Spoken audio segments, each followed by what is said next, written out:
Van Wengert winds it up, delivers.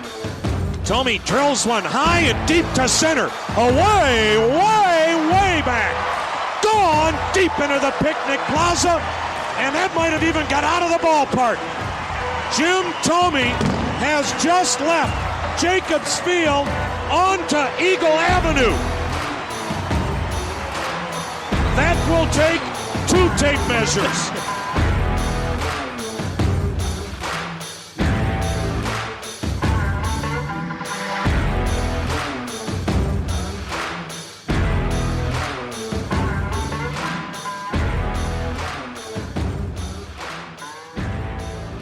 Welcome back, everyone, to another episode of Just a Bit Outside, our Cleveland Indians podcast here at the Buckeye Scoop. I am your host, Brandon Castel, and excited to be back with you today talking about the Cleveland Indians, talking about Major League Baseball. There has been a lot going on in the sporting world, obviously, but which is exciting and nice to be saying. We've got the National Football League starting up. We've got some college football kicking off, although not the Big Ten.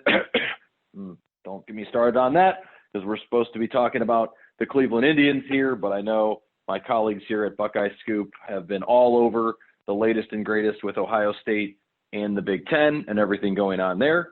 And a lot going on with Major League Baseball, and really, again, coming in hot here now. We're coming in to the last stretch of the season, which is crazy to say.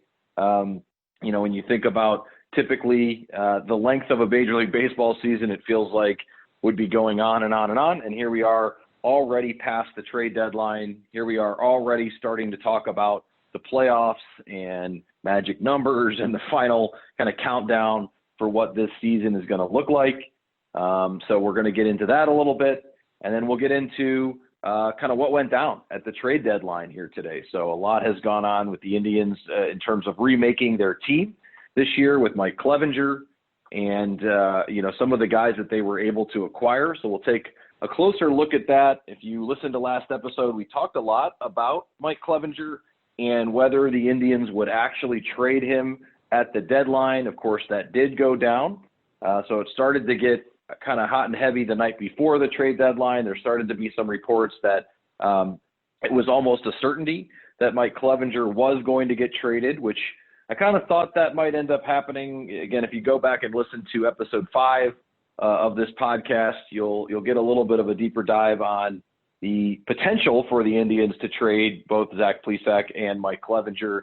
And really what we came to the conclusion of on the last episode was it just didn't make any sense whatsoever for the Indians to trade Zach Plesac, a guy who they have complete control over and is only 25 years old. But Mike Clevinger at age 29, given the fact that he's arbitration eligible, given the fact that, again, what happened in Chicago and his decision to get on the team plane, to me, was the most egregious part of that whole story. I just thought there was a good chance that if the Indians could get, something back in return that was meaningful, that they would make a move.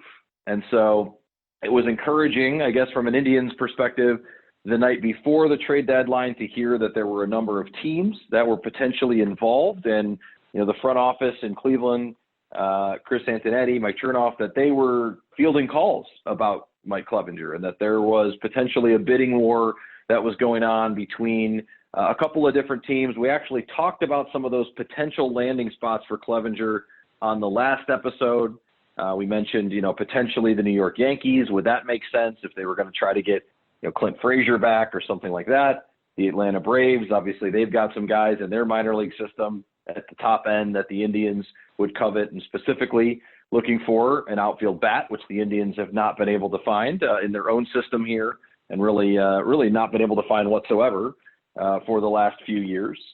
And of course, one of the teams that we didn't talk about on that episode was the San Diego Padres. And they were named as one of the potential trade destinations. And really, that's on me.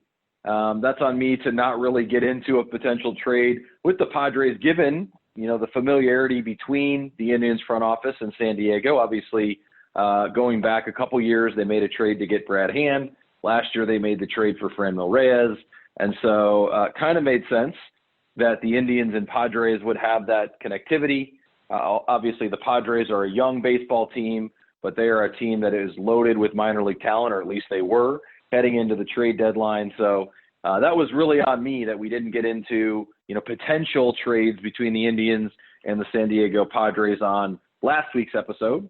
But we will dive into that here in episode 6 of Just a Bit Outside. We're going to talk more about that trade. Who did the Indians come away with, and was it worth it? Should the Indians have held on to Mike Clevinger? Did they get enough back in return? And when could we potentially expect some of those guys to start making an impact, and what type of impact will they make? We're going to talk a little bit more about the Indians' pitching rotation, which has been phenomenal this season. Obviously, with Shane Bieber, he continues to be dominant and essentially setting himself up right now as the clear front runner for the Cy Young Award, potentially for the MVP as well. And then our guy, Tristan Mckenzie. I think we're going to call him our guy on this show on Just a Bit Outside, because this is a kid who we spent a lot of time talking about as he was called up, getting ready for his first start and then coming out of his first start. And so it's been really exciting to watch this kid kind of take that spot and run with it as potentially another young stud in the Indians rotation. And if he can keep this going, then you're talking about a kid that really would fill out that 5th spot and give the Indians, I would have to say, if not the best rotation in baseball, at least the most complete rotation in baseball. There may be someone out there that has maybe a better front end, but I think the Indians top to bottom in their 1 through 5 probably could stack up with anyone else in Major League Baseball. And so we'll talk about those guys today, and then just a little bit more on where are the Indians today, what's been going on in the league, and what should we expect down the stretch. Where do they stand in terms of the division, and just get into that a little bit today. But excited to be on with you again for another episode. If you're interested, you can follow our show on Twitter at Just Outside Pod. You can follow myself at bcastohio. And of course, if you're listening to this, please leave us a good review, leave us a 5-star rating, like us if you like the show. And again, we're excited to be able to bring you a great variety of podcasts here at the Buckeye Scoop, and including a little bit here on Major League Baseball for our fans in Cleveland, Ohio. I actually got a chance to get out of Cleveland, Ohio for the first time in quite a while. I went on my first airplane over the last week, so that's where I've been since this whole kind of COVID-19 situation erupted back in March. And so took my first flight, went to visit my brother in Kansas City. Just so happened, of course, the Indians were playing the Royals over the last few days, but went to visit my brother in Kansas City, and I can tell you, great experience. So again, not a lot of folks in the airport, not a lot of folks on these flights, but it was a really good experience, better than I would have expected traveling in the midst of this. So, actually kind of was a relaxing experience to get on an airplane, had the mask on the whole time. Everybody had their masks on, all of that, staying safe. But that was my first real trip outside of the area since all of this has gone down, and had a pretty wild weather experience in Kansas City. When I got to Kansas City, when I left Cleveland, it was, kind of mid 60s and rainy on Saturday. Left Cleveland and got to Kansas City, and it was low 90s. Went out on a boat for Labor Day. It was, again, 90, 91. And then all of a sudden woke up on Tuesday and it was about 58 degrees in Kansas City. So kind of a wild swing. Obviously, if you're following some of what's going on in Denver, you know that that's not the only place they had a wild swing. I think Denver was 90 degrees on Sunday or Monday, and then they were expecting to get up to 6 inches of snow in the next couple of days. So pretty crazy weather going on right now here in Cleveland. Obviously, heard there were some crazy storms while I was gone, but came back to kind of low 70s. So it's been great here, and hopefully we'll continue to see good weather through the rest of this Indians baseball season. But let's get into it a little bit today on the big trade that the Indians made at the deadline. Kind of want to start with that because I think that is the most interesting topic right now around the Indians. So the Indians made another big trade with the San Diego Padres, and this should not have come as a surprise to us because this is now really the third big trade that the Indians front office has made with A.J. Preller, the GM in San Diego. And I mentioned this already, but the first one, they made the trade back in 2018 to pick up Brad Hand. They needed a new closer. They traded, at the time, probably the most talked about prospect in the Indians farm system. Maybe not their highest rated, and especially certainly given his kind of positional situation, maybe not a guy who is going to be in the long-term plans. But Francisco Mejia, back in 2018, if you remember, was probably the most talked about player in the Indians farm system. And so they dealt Francisco Mejia to San Diego for Brad Hand. And then last season, they made a big trade with the Padres as well. Now, it was a 3-team deal. The Cincinnati Reds were involved, and that was the trade. A lot of people don't necessarily think about that one as much because the Indians sent Trevor Bauer to the Reds in that trade, but they got back Franco Reyes along with Yasiel Puig and 2 other prospects, Logan Allen and infielder Victor Nova. So the Indians really ended up kind of getting most of the players, or getting the most of that trade came from San Diego, while the Padres, ended up kind of getting a prospect of their own, and the Reds ended up with Trevor Bauer.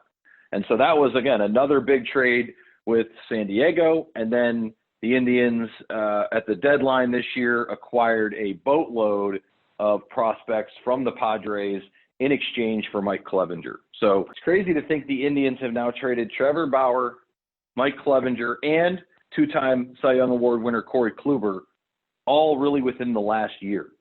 Talking about really the front end of what was, again, one of the best rotations in baseball, and the Indians have traded all 3 of those guys. Now, that's obviously a problem for some teams when you don't have that kind of depth. Now, the Indians have had some tremendous young pitchers who we'll see how they pan out long term, but it looks like, they haven't missed a beat with their rotation. And in getting players back, instead of letting those guys go in free agency, the Indians have been able to really replenish their minor league system.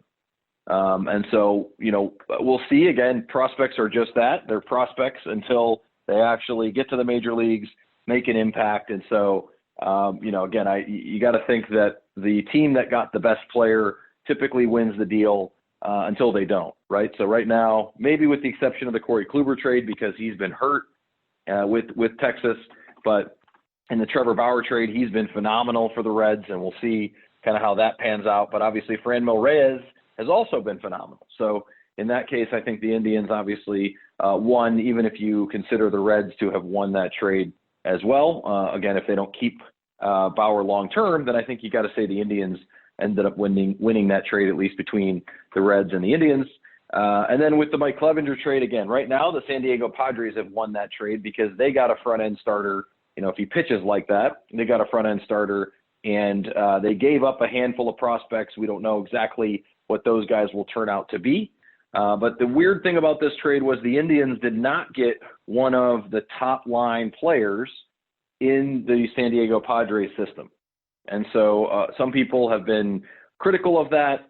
Obviously, San Diego has a great farm system. They were one of the top 5 ranked farm systems in all of baseball. So, the number 7 through 10 prospects in San Diego might be the number 3 through 5 in, another franchise. But at the end of the day, the Padres were able to get Mike Clevinger. They were able to make some other moves at the deadline, and they weren't willing to part with any of their top 5 prospects. And so that was something that was interesting that came out of this. And San Diego ended up pulling, what could be a number 1 or number 2 starter. But we'll see. We'll see what Clevinger turns out to be, because he hasn't been that great in his first 2 starts for San Diego since the trade. And so we'll see what he turns out to be long-term with the Padres. I obviously think that Mike Clevinger has great stuff.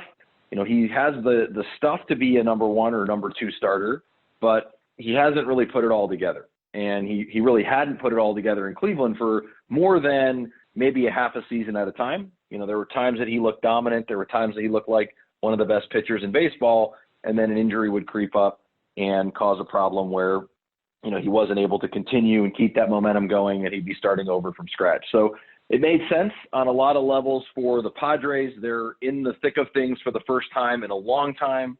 We'll get into the standings a little bit, but the Padres are currently sitting at 28-17. They're only 4.5 games back of the Dodgers, who have the best record in baseball at 32-12. And so this was the time for the Padres to go for it. But again, they went for it without giving up any of their top 5 prospects. So they came away with what they wanted, which was a high-quality starter. They also picked up Greg Allen, an outfielder from the Indians, who gives them some depth. Not going to be an everyday player. Not sure he's ever going to be an everyday player in Major League Baseball, but Greg Allen's a nice guy you can bring in off the bench. He can steal some bases. He can play defense. He can play center. He can play one of the corner spots, give you some speed, some defense late in the game.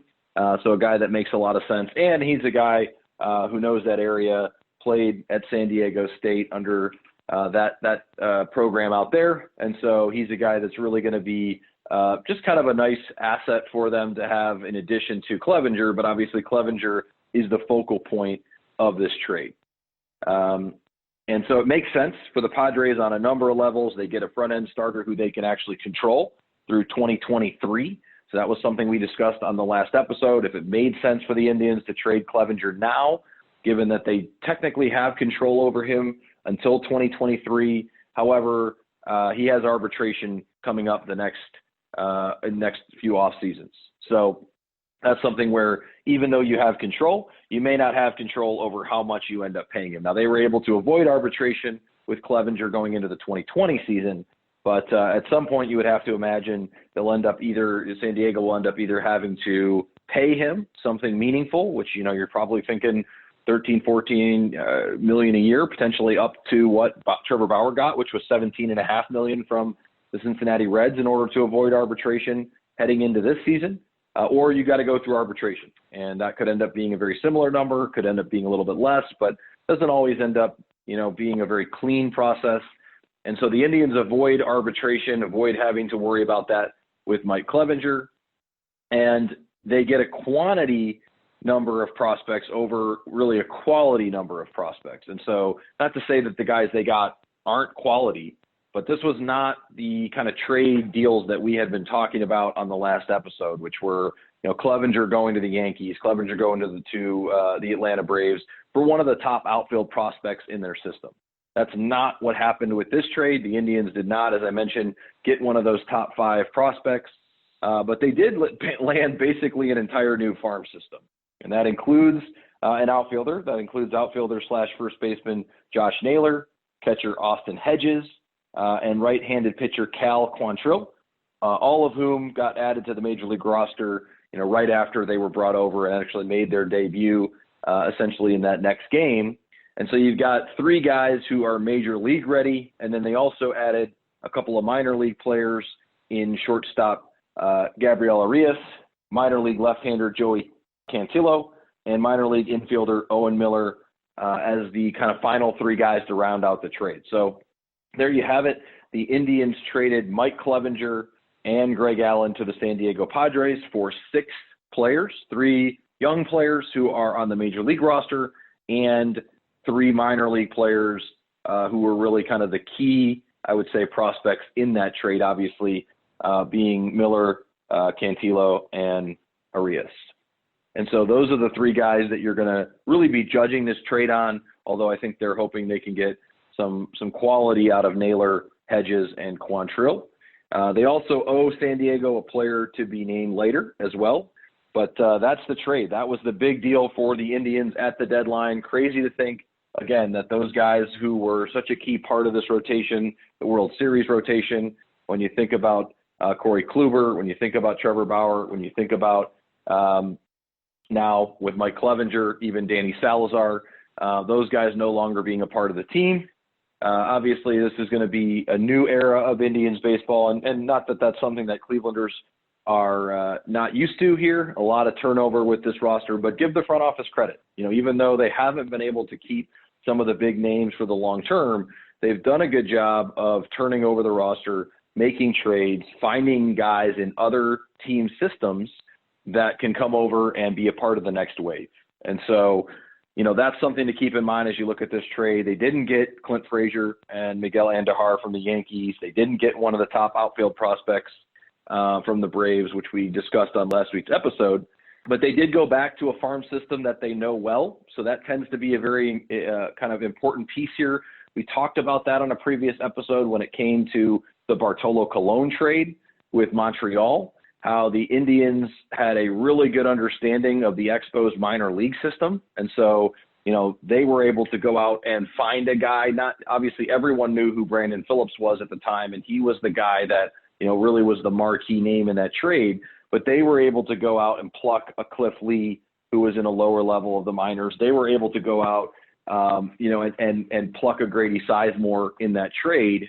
And so that's how they end up winning that trade. Even though Cologne, again, has outlasted all of those guys, that's how you end up winning a trade when you feel confident about your understanding of that team's farm system and some of the guys that you can go out and get out of that farm system.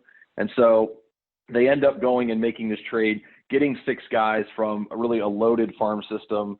And they ended up with the number 7 overall prospect, according to MLB.com, in Arias, the number 9 prospect in Cantillo, who's a left-hander, which is always a nice find if you can get one. And then the number 11 prospect in Owen Miller, who's a middle infielder that has already drawn some comparisons to Kansas City's Whit Merrifield, or I've heard Ben Zobrist's name brought up a few times. So a guy who could really be, play anywhere in the middle of your infield, just be a scrappy player, and some really high things, some high praise for him.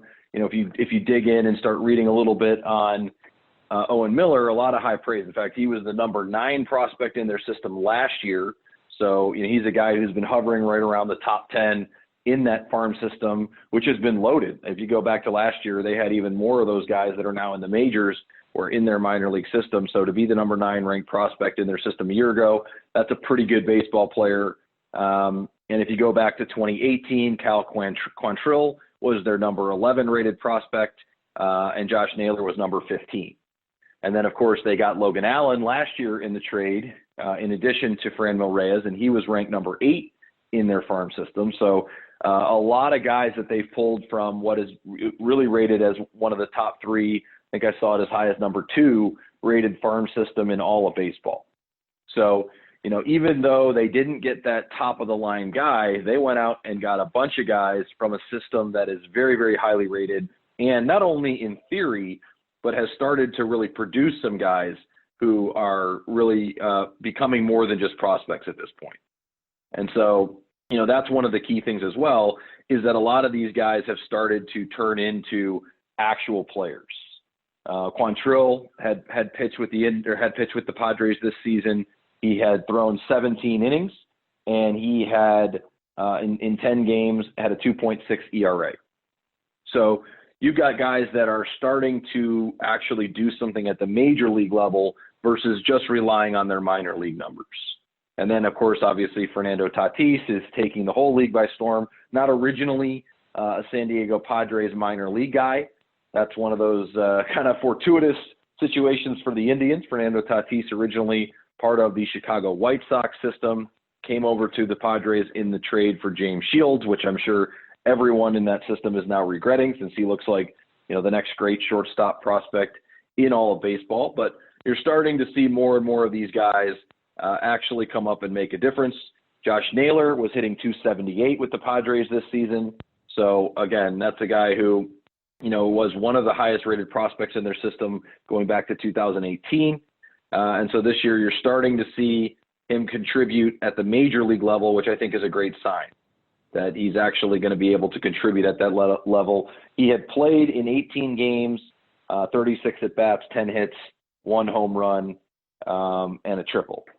So this is a guy who was starting to contribute at the major league level, which is a good sign. So they got a couple guys that are major league ready, and then they got some guys who are really going to be, part of the future for the Indians. And the Padres gave up 7. They didn't give up, again, any of their top 5, but they gave up 7 of their top 30 prospects at the deadline, and they only dropped to the number 3 system in baseball, according to MLB.com. That tells you how good that farm system is. They gave up 7 of their top 30 guys, and they only dropped 1 spot in the overall rankings for the farm system. Only the Tampa Bay Rays and the Detroit Tigers are currently ranked higher than the Padres, even after these trades. Now, part of that is the fact they held on to their top 5 guys. The other part of that is that this is an incredibly deep farm system with a lot of talent, and I think the Indians knew that from some of their past trades, and they made that a focal point, obviously, of the Mike Clevinger trade. And so as a result, the Indians farm system actually jumped up to number 12 overall in baseball because of the addition of some of these guys. So they're starting to replenish, again, some of their minor leagues. They haven't always done a great job of developing their own prospects, guys they've drafted or signed, but they've done a great job over the years of trading for guys in other people's farm systems. The Carlos Santanas, the Corey Klubers, they've done a great job of going out and getting some of these guys from other teams and then developing them into great Major League Baseball players. So here's what MLB.com had to say following the trade. They said the Indians should climb towards the top of the list. They're talking about these farm system rankings in the coming years because they have a system full of young talent on the rise. 9 of their 12 best prospects have yet to turn 21. So the Indians now have some of these really young guys who they can develop over the next few years, get to the major leagues in their early 20s, and maybe have another Francisco Lindor or another Zach Plesac who can come up and be, an immediate impact type guy. And so that now includes both Arias and Cantillo, so 2 of the key points in this trade. Both of those guys are only 20 years old and will likely end up being, potentially the most important part of that trade. If those guys don't pan out, then probably not a trade the Indians are going to win.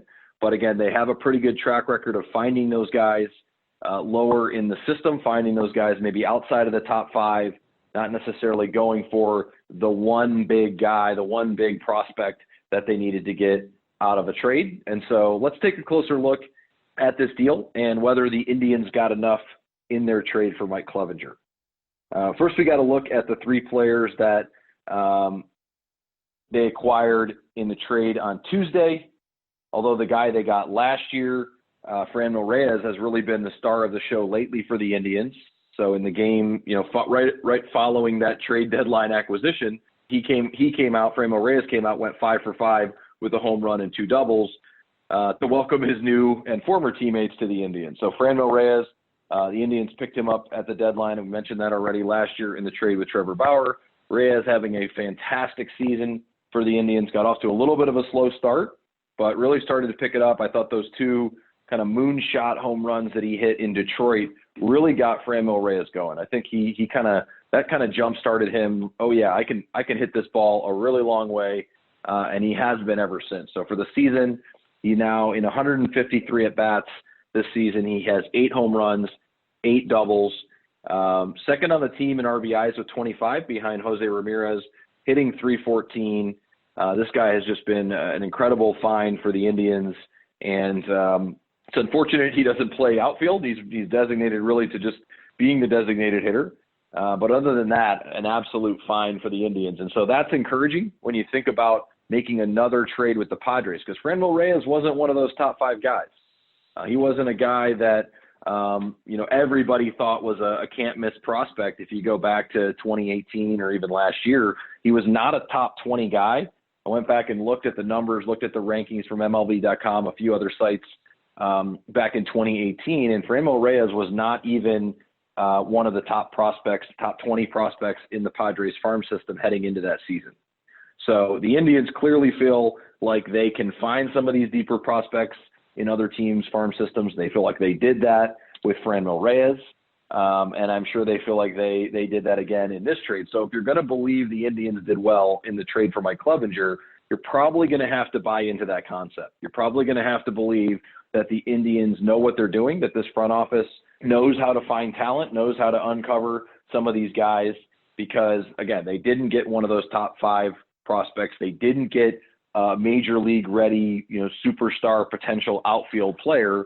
Now, maybe Josh Naylor can be an everyday starter, but he's not, that superstar top tier prospect outfield hitter that everyone thought the Indians needed. If you're going to give up Mike Clevinger, you got to get an everyday left fielder, everyday right fielder, center fielder, even pretty much anywhere in the outfield who is, kind of a sure thing. And they definitely did not get that in this trade. And so I think some people probably were skeptical. Some people may be disappointed about the trade, giving up Mike Clevinger, who was a very likable guy, who was a guy, especially pre-COVID kind of Chicago incident, but very likable guy, a guy that I think the city liked to root for. But, when you think about losing Clevinger and not getting one of those kind of sure thing outfield hitters back, I think there's some guys, some people out there who were a little bit disappointed in that. But I did have a chance to hear one of the San Diego reporters talking on Cleveland radio. So after that, some of the folks here had him on the radio. And one of the things that he was talking about is how A.J. Preller, the Padres general manager, basically told everyone going to the deadline they were not going to give up any of their top 5 prospects unless they were getting, a Max Scherzer type guy. And so without that, and there really wasn't that kind of a trade out there, that they were not going to be giving up any of those top 5 guys. And so, again, you got to think about the Padres system a little bit differently than you think about a lot of other systems, because most of these top 5 guys were recent first-round picks and guys that the Padres have invested pretty big money into because that was the more important part of their team, the more important part of their franchise was this minor league system. Their major league system up until, maybe last year, now this year, was more of an afterthought. It was building up this top-tier talent in their minor leagues. And so Mackenzie Gore, Luis Patino are the top 2 pitchers in their farm system. Gore in particular was the number 3 overall pick in the 2017 draft, and he was the 2019 MLB Pipeline Pitcher of the Year. So that's your number 1 pitcher, a guy who was taken number 3 overall 3 years ago and was rated really the top pitcher in the minor leagues a season ago. You're not getting that guy. You're not getting Mackenzie Gore from the Padres unless you're, again, sending them a sure thing front-end ace. And I just don't see Clevinger fitting that bill. C.J. Abrams is a 19-year-old shortstop who they think can hit maybe 15, 20 home runs a season, steal 30 bases. He was the 6th overall pick in the 2019 draft and the Rookie Arizona League MVP. He hit .401 with 23 extra base hits and 14 steals in 32 games. You're not getting him. So you're starting to see the picture, when you think about Mackenzie Gore, Luis Patino, C.J. Abrams as their top 3 prospects, those guys are just not guys that they're going to make available. And so then you come down to the next guy, catcher Luis Campusano, looks like their catcher of the future. He was the first catcher off the board in the 2017 draft, and he signed with the Padres for $1.3 million after they took him in the 2nd round. So that 2017 draft worked out nicely for them. They took Mackenzie Gore with the number 3 overall pick, and they took Campusano with the 39th overall pick and committed big dollars to him. $1.3 million is a big contract for a 2nd-round pick. So, again, these are guys that they really committed to. They took those kind of high-end guys that typically require bigger signing bonuses, bigger contracts, and those are the guys that they've been committing to.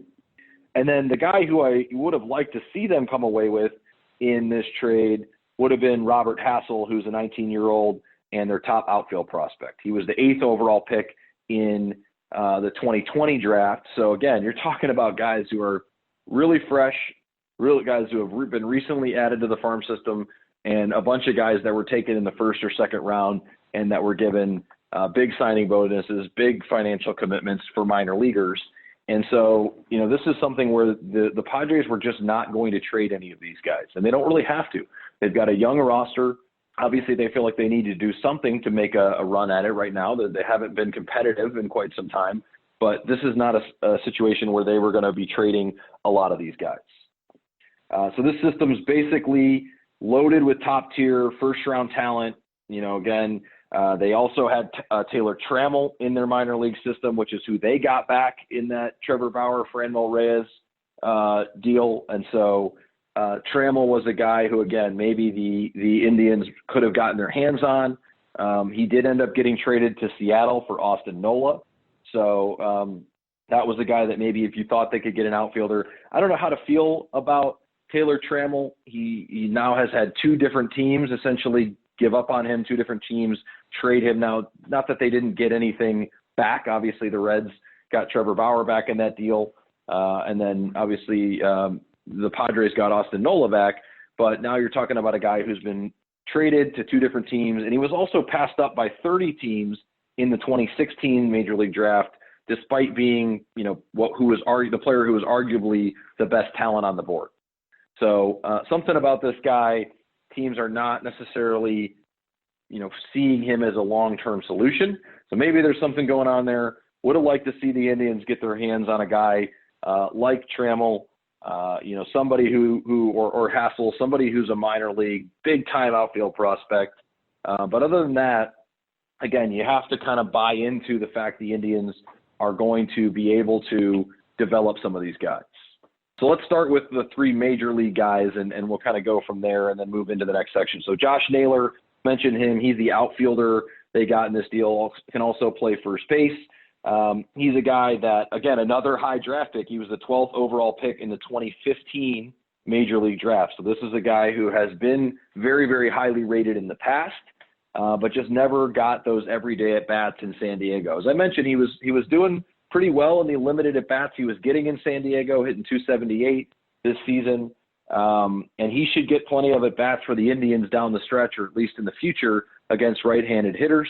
The Indians, at the time of the trade, had the worst outfield OPS in the American League at 572. Naylor's was 732. So you're talking about a guy who, potentially could give you some pop, potentially could give you another nice bat. Hasn't exactly done that so far since coming over. He has played in 8 games with the Indians now, and he has 5 hits in 25 at-bats. He's driven in 2 runs, and he has scored 3 runs. He's hitting 200, slugging 200 in 8 games. So hasn't done a whole lot since coming over so far, but it's early. Obviously, the Indians in general have not been doing a whole lot, although they've had some breakout offensive games. But Josh Naylor is one of those guys that you kind of need him to be at least serviceable for this trade to be looked at fondly, because they needed an outfield bat. They needed somebody who could hit from the corner outfield spot. Although Tyler Naquin has come on this season, he's played really well for the Indians, or at least pretty well for the Indians. His batting average is actually lower than I expected it to be. He's only hitting 247 at this point, 23 strikeouts and 2 walks. So not a great ratio there. But he does have 4 home runs, 19 RBIs in just 25 games since coming back from injury. So, you've got maybe something in Tyler Naquin, and then you've got to find a left fielder. And so you're rotating right now, Jordan Luplow. You're rotating, Josh Naylor now in there. Oscar Mercado got called back up when they dealt Greg Allen in that trade to San Diego. So hopefully between those guys you can find something. But Naylor's one of those guys. He's 23, so very promising potential player for the Indians. But again, not one of those necessarily thought of high-end prospects in this deal. The other guy who they got in this trade, who is major league ready and potentially can help them down the stretch, is Cal Quantrill. He's 25, right-hander, and he's been pretty good in relief for San Diego. He posted a 1.71 ERA in 17 in the 3rd inning, so he pitched 10 games with the Padres, and should be able to add some depth for the Indians in the bullpen. This is a guy who didn't quite make it as a starter, was drafted as a starter. He was actually, again, fitting with the theme here, the number 8 overall pick in the 2016 Major League draft out of Stanford. And so he's really found a home more as a reliever than a starter. I think that's obviously where the Indians will keep him long-term. He doesn't throw all that hard, so he's a guy who can give you something out of the bullpen, but he's been great since coming over to the Indians. Pitched in 3 games. He's thrown 3 2/3 innings, has yet to give up an earned run. Now, he did give up 2 unearned runs the other night, but has yet to give up an earned run since coming over to the Indians. He struck out 3 and not walked anyone in those 3 2/3. So Cal Quantrill could be a guy who, again, hard to find reliable bullpen pitchers, especially year over year. So at 25, maybe he's a guy who, again, drafted 8th overall in 2016, can be a long-term solution, maybe even a back end of the rotation guy if the Indians, again, can do some of what they've done with some of these other young guys and develop him and really bring him along. But we'll see what he becomes long-term. But I like that addition. He's a guy with high upside for me.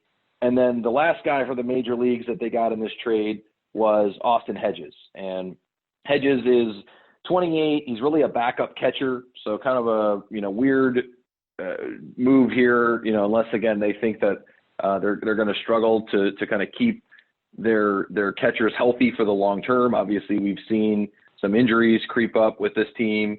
And, we know Roberto Perez has been banged up. He's only played in 19 games this season. He's hitting 186. Bo Taylor didn't do much with the Indians. He hit 048, and they sent him down. And then Sandy Leone kind of inherited the everyday starting job. He's hitting $140 and just not a reliable option for the Indians. So maybe they think Austin Hedges can help them. He hasn't really had a chance to do much since coming over. He's only played in 2 games. He's 0 for 4, not necessarily known as a great hitter, but he is one of the best defensive backstops in the game. And that's what he was known for in San Diego. Very similar to a Roberto Perez. He's a guy that can really throw guys out behind the plate, can call a great game. And we've seen that over the years. The Indians tend to prioritize the catchers who can throw out base runners and who can call a great game for this pitching staff over guys who are going to be, big hitters. And so, he actually was hitting the ball better than any of the guys on the Indians before he came over. But he's a guy that, and maybe he's your solution if you move on from Roberto Perez when his contract is up. They think that Austin Hedges can give you something very, very similar to what they got with Roberto Perez. Okay, so that kind of gives you an idea about those 3 guys and, their impact on the major leagues. Before we get into the minor league guys, I want to talk a little bit here on this episode about what's going on in the major leagues. We saw Zach Plesac come back after his time away because of the COVID fiasco. So unlike Clevinger, although he did come back and make 1 start for the Indians before he was traded, I think everybody kind of had a feeling that was a showcase game. People, they wanted to see he was healthy. They wanted to see that he still had his good stuff before they dealt him. And so I think that was pretty clear what was going on there. But Zach Plesac has now been brought back as well. And so he came back right after the trade deadline, made his first start since August 8th, threw 6 innings, gave up 1 run, allowed 4 hits, no walks, and just continues his season pitching great for the Indians. And again, has to be considered at this point. If he's not your number 2 starter, he's definitely your number 3. He's been their number 2 starter in the games that he's pitched this year. So he's pitched in 5 games this season, 34 innings. He is 3-1 with a 1.32 ERA. He has 34 strikeouts and 2 walks. So this guy has been fantastic in those 5 starts, really right up there with Shane Bieber. Not necessarily in the number of wins, but those numbers can stack up with pretty much anyone in the league. And so, again, we talked about this on the last episode. Would have made 0 sense for them to trade Zach Plesac, and they really need this guy to establish himself as one of the front end of the rotation guys. Speaking of Shane Bieber, his rotational mate, Shane Bieber, continues to be the best pitcher in baseball or best pitcher in the American League. He is now 7-0 on the season. In 9 starts, he's pitched 57 and 2/3 innings, and he has 94 strikeouts and just 14 walks. So you're talking about a guy who has been absolutely phenomenal. He has a 1.25 ERA and a .85 WHIP. So, which is, if you're not familiar with WHIP, that's walks plus hits per innings pitched. So basically, how many base runners has he allowed? He's got a .85 WHIP. The only member of the rotation with a better WHIP is Zach Plesac with a .735 WHIP. So both of those guys have been phenomenal at the front end of this rotation. And then you move into kind of what I would consider to be the biggest problem area of this season for the Indians, which is their next 2 starters, Aaron Cevalle and Carlos Carrasco, also have great numbers. So Cevalle has pitched 8 games. He has a 3.63 ERA. He's thrown 49 strikeouts in 52 innings, which is fantastic. If he's your number 4, potentially your number 4 starter behind Bieber, Plesac, and Carrasco, that's a fantastic stat line for your number 4 starter. The problem is Cevalle's 3-4 on the season because the Indians are not scoring runs consistently enough to help these pitchers out. And the same thing goes for Carlos Carrasco, who you would think is at least your number 3 starter at this point. And Carlos Carrasco, very similar numbers to Cevalle. He's pitched 9 games or started 9 games this season. He's thrown 49 innings. He has 58 strikeouts and a 3.12 ERA, and yet he's 2-4 on the season. So you're talking about 2 guys that in 17 starts have pitched fantastic, have been top line starters in basically the majority of those starts. And these guys don't have a lot to show for it. They're combined 5-9 on the season in their overall record. And that's the problem right now for the Indians. This team, although they're right there in the hunt, the problem is they're not getting the run support on a consistent basis. They have one game where they score 14 runs, and then the next night they get shut out. And so that's something that you really have to kind of figure out down the stretch. I know you can't just turn around and share some of those runs from the night before, but this is the problem for the Cleveland Indians, that you've got these guys who are pitching great, who are really putting you in a position to win every single night, and yet these guys are not getting the support that they need. And there was an interesting stat that was shared on Twitter by Jacob Rosen. So this was an interesting stat for me, where he said Cleveland's baseball team is a league best 20-2. And this was back on September 7th that he shared this, but Cleveland's baseball team is a league best 20-2 when scoring 3 or more runs. So 20-2 at that point in the season when they score just 3 or more runs. And that goes back to that pitching staff. All they need to do essentially to guarantee victory is to score 3 or more runs. And yet they had accomplished that in a league worst 55% of their games. So that means in almost half of their games this season, to that point, they had not scored 3 runs or more. And in the games that they did score 3 runs or more, they had essentially a 91% winning percentage. Insane. I mean, that's what we're talking about. That's why the Indians are not running away with this division, because they're just not scoring enough consistently. And then you add in at the end of that rotation, so let's just say that's your top 4, right? Shane Bieber, Zach Plesac, Carlos Carrasco, Aaron Cevalle. If I was starting a playoff series tomorrow, that's what I'm putting out there. I'm going Shane Bieber in game 1. You're getting the ball. You're the ace. I'm going Zach Plesac in game 2. He's pitched fantastic this year, and I'm not going away from that. Game 3, I'm going with Cookie. I'm going with Carlos Carrasco. He's been there. He's a seasoned veteran. He's my game 3 starter. Game 4, I'm going Aaron Cevalle. Not bad for a game 4 starter. 3.63 ERA, 49 strikeouts in 52 innings this season. And then right now, your game 5 starter, I can tell you who it's not going to be, is not going to be Adam Plutko. I think, again, a guy who's better suited coming out of the bullpen. He has a 5.64 ERA on the season in 7 appearances, 4 starts. But I'm going with, obviously, the kid. My guy, our guy here on the show, Tristan Mckenzie. Although Tristan Mckenzie did post on Twitter the other day that he wants to meet LeBron James. So, LeBron, if you're listening, and I'm sure you're an avid listener to this show and a member here at Buckeye Scoop, hook the kid up.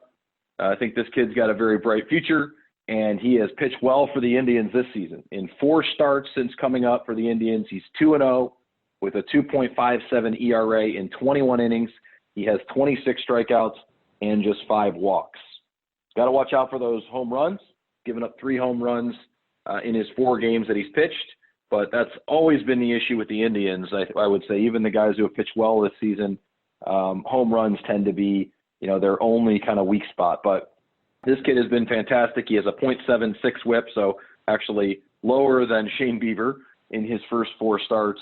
Has only allowed 11 hits in 21 innings. And again, if this guy's your number 5 starter, then I think you're in good shape. You give yourself a chance to win every single night with one of these 5 guys on the mound. Now, can they hit enough? We don't know. But those 5 guys give you a chance to win. And so the Indians are winning, maybe not as much as they should be with that type of a rotation, but they are winning enough to be in the hunt. And so we'll get into that here in our last section for this week. I'll get a little bit deeper into some of those other prospects from the trade next week on episode 7 of our podcast here. But we'll wrap up this week with a little bit of a look at where the Indians are in the standings, what's going on around Major League Baseball. So right now, even with that fact that I just threw out there, the Indians are 26-17, and they are 1 game out of first place. Now, the game, that game is behind the Chicago White Sox. And I told you back in probably episode 2 or 3 of this series that the Chicago White Sox are a talented team, a lot of young players. They had one of the best farm systems in baseball. Some of those guys are up in the big leagues now. They've signed some veterans. They were going to be in the hunt, and here we are. Here we are. They are now well in the hunt, and they are 27-16. and they are scoring a lot of runs. So, they are actually the highest scoring team in the American League right now. They have 230 runs scored this season. They've allowed 171 runs as a pitching staff, and that is an American League best plus 59 in their run differential this season. The Indians, right behind them, again, one game back, the Indians have allowed 129 runs this season, which is the lowest number in the American League. No surprise there. 129 runs allowed. In fact, that is the lowest number in all of baseball. So the Indians have allowed the fewest runs in baseball to this point. So again, 26-17, one game out of first sounds pretty good. But when you hear that, obviously you think about what could be. The only team that's even close to that is the St. Louis Cardinals that have allowed 133 runs on the season. But when you think about the Los Angeles Dodgers being 32-12, 20 games over 500, they've allowed 151 runs. Now they've scored 252, so they have an insane run differential. That offense has just been ridiculous. They're a plus 101 on the season. Nobody else in baseball is even close to that. In fact, the Padres are second. The Padres have a plus 65 in their run differential on the season, and they're second in baseball, followed by the White Sox at a plus 59. And then the Atlanta Braves are right behind them at a plus 52. Cleveland Indians right behind them at a plus 49. So, again, they've allowed a league low 129 runs, but they have scored just 178 runs on the season. And that's one of the lowest outputs in the American League. Only the Texas Rangers and the Kansas City Royals have scored fewer runs this season than the Indians in the American League. Looking at the National League, which you would typically expect to be a lower scoring league, although they are using the designated hitter this season, there are some teams, below 178, most of the NL Central, other than the Cubs, the Pirates, the Reds, the Brewers, the Cardinals, all below that number. But that's it. And the Miami Marlins. Those are the only teams in the National League that have scored fewer runs than the Indians this season. So one of the worst offenses in baseball, although they have shown glimpses, they have not been able to consistently produce, and that's why they're in this position where they're one game back of the White Sox and they're tied with the Minnesota Twins. Minnesota Twins are 27-18, so they have one more win and one more loss than the Indians. They actually have a 600 win percentage. The Indians are 605, but tied for the division right now. And again, this is going to be a battle down the stretch between the Indians, between the White Sox, and between the Minnesota Twins. And the Indians didn't do themselves any favors this week. They had a chance to really put some distance between themselves.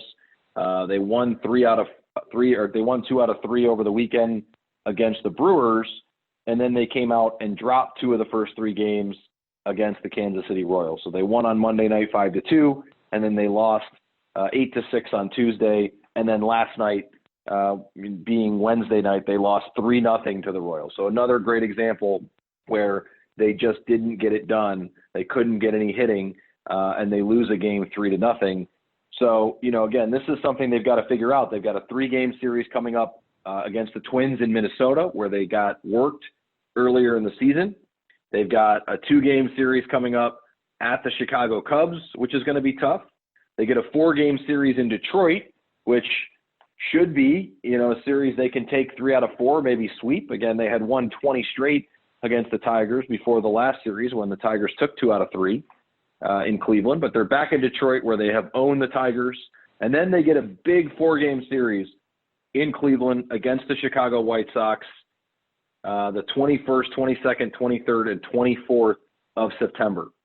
So a big stretch coming up for the Indians, 3 games against the Twins, 4 games against the White Sox. That's going to go a long way in determining the season. Then they wrap up this month with 3 games against the Pirates. So those are games you would think that you feel pretty good about. And then that's it. That's it. So this is going to be a big stretch for the Indians when you think about really the 7, do you include the Cubs, the 9 biggest games of the season here after this, after they get into the weekend here. You've got 3 at Minnesota, 2 at the Cubs, 4 at home against the White Sox. And then you hope, in the other 7 games where you're playing the Tigers and Pirates, that you're going to take, 5, 6, 7 of those games and put yourself in good position. But down the stretch, we've got some big games. This has actually been pretty fun. I said that at the beginning of the year when we had our first episode, and it feels like it was just yesterday. We had our first episode. I talked about how much fun this was going to be, how much more fun this was going to be, only having 60 games. And, really, being in the heart of it right out of the gate. And so it has been fun. And we're finding ourselves here in this position now where the Indians are right in the thick of things. They are, right there in a three-way battle, and they only have 17 games left in this season. So 26-17 with 17 games left in the season. And they continue to play well on the road. They're 14-7, but just 12-10 at home. And they're splitting against teams that are over 500. They're only 9-9 on the season against teams that are over 500. The good news is the White Sox are even worse. The White Sox are 7-11 against teams that are over 500. So they've really beat up on some of the lesser teams. The Twins, however, are 11-6 against teams over 500. So the Twins right now, to me, have shown that they are the better team out of this kind of three-man team because they've been able to do it against better teams. The Indians should be right there. Again, when you have the lowest runs allowed in baseball, you should be right there and be able to beat anyone. But the problem with the Indians this year and the problem with the Indians in years past is that they struggle against good pitching. They struggle to get hits against good teams, and that's where this season is going to be won and lost. Is this lineup good enough to get hits when it matters? Obviously, it's a very strange year, not just with COVID-19, but the fact that Terry Francona really has not been around for much of it because of some of his health problems, and we wish Tito the best, obviously, there. He's been fantastic to have in the city of Cleveland as the manager, and I know he was in the ballpark the other night, so hopefully he'll be back in the dugout here soon. But Sandy Alomar Jr. has done a fantastic job of leading the way for this team and trying to keep things as normal as possible. So the Indians really need to make sure they take care of business over these next 17 games, set themselves up for success, because if you look around the rest of the league, it's not exactly what we thought. So if you look around the rest of the American League, and we'll kind of wrap up with this, the Oakland Athletics are 26-15. I thought they would fade away, but they're right there in the hunt. No one else in that division has done anything. The Houston Astros are second in the division at 22-22, and they're 3-7 in their last 10 games. Then you go to the American League East. We've been talking all year about the Yankees, that lineup. Oh my goodness, this team's going to be unbeatable. They score an insane amount of runs. They're not even leading the league. They're last in the American League East in runs scored this season. That is insane to me. When we sat here 3-4 weeks ago and said, how is anyone going to beat the Yankees? They're just putting runs up at an incredible rate. They now have scored 202 runs on the season, which is lower than the Twins. It is more than the Indians, but lower than the Twins, lower than the Red Sox, who are 15-29, lower than the Baltimore Orioles, who are 20-22, and lower than the Toronto Blue Jays and Tampa Bay Rays, both of who are ahead of the Yankees in the standings. So the Yankees right now are scheduled to make the playoffs in this expanded format at 22-21, but there's a very good chance the Yankees could be out. And if the Yankees are out, or if they're any version of what they are right now, then I think the door is wide open, because they're the team that was obviously made to really, be able to destroy other teams with that lineup. So when you think about the Tampa Bay Rays leading the American League East, or the Toronto Blue Jays being 24-19, you think about the Twins, the White Sox, you think about the Oakland Athletics, those are all teams that Cleveland can beat. With this pitching staff, absolutely. Those are all teams that again, I haven't necessarily looked at Tampa closely enough to say exactly what's going on there. Maybe we'll take a look at them on the next episode, but I didn't think they would still be around at this point at 28-15, 13 games over 500. Their pitching staff's been great. They've only allowed 180 runs on the season.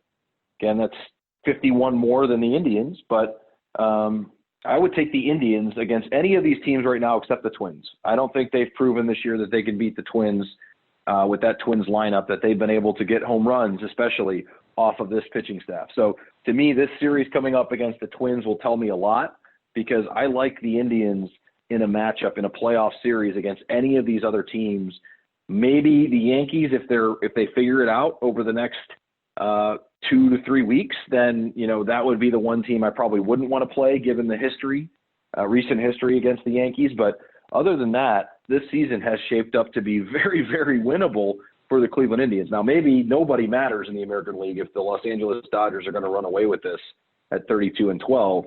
But, the Indians are right there. How crazy would it be if somehow the Indians made it to the World Series and they were facing off against Mike Clevinger and the San Diego Padres? That would be fantastic. Shane Bieber, Mike Clevinger, Game 1, or Zach Plesac and Mike Clevinger in Game 2. What a storyline that would be. The two COVID Chicago guys facing off in the World Series in Game 2. But we'll see. That's a long ways off still, but going to be here before you know it. So appreciate you joining me for another episode of Just a Bit Outside. Again, you can give us a follow on Twitter at JustOutsidePod. You can follow me, your host, Brandon Castel, at BCastOhio. And certainly you can follow Buckeye Scoop and Scoop Pods on Twitter as well. And we look forward to catching up with you again next week.